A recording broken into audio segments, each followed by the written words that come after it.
عايزين حاجة يا فرح في رمضان تكون مريحة، مودست، عملية نقدر نروح بيها الجامعة، الدروس، ويا ريت تكون غير الكفتان. لا تقلقوا يا أصدقائي، أنا عندي الحل الأمثل وهما السيتس. بس الأول قولولي إيه رأيكم في الإسدال اللي أنا لابساه ده؟ حاسة إنه I'm a princess. قولولي أروح أصلي بيه التراويح. جبت السات دي من عند تاي شوب، هلبسها لكم دلوقتي عشان أوريها لكم.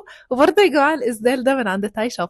انا بجد بجد مش عايزه اقلعه عشان اتس اوكي. دي احلى ست انا شفتها في حياتي. بصوا يا جماعه بجد تحفه. انا اخترت دي لرمضان عشان هي واسعه ومريحه وكمان مودست، بس انا كنت بدور على حاجه البسها في رمضان وكمان بعد رمضان. شايفين التطريز اللي موجود في الكمام وكمان موجود في البنطلون، مديها تاتش تحفة صراحة. قولوا لي برضو رأيكم في الكومنتات. عشان هي بيضة تقدروا تضيفوا الاكسسوارات اي لون انتوا عايزينه، وقلت اخد شنطة لونها بينك عشان تضيف كده لمسة بسيطة للاوتفيت. دي الست المثالية. هستنى بقى رأيكم في الكومنتات، قولوا لي ايه رأيكم في الاوتفيت ده. ولا طبعا انا مش هنساكم، جبت لكم كود خصم اسمه فرح 10 تقدروا تستخدموه دلوقتي على الويب سايت بتاع تاي شوب. انجوي بقى وهابي شوبينج، وقولوا لي في الكومنتات حابين ننسق ايه في الفيديوهات اللي جاية.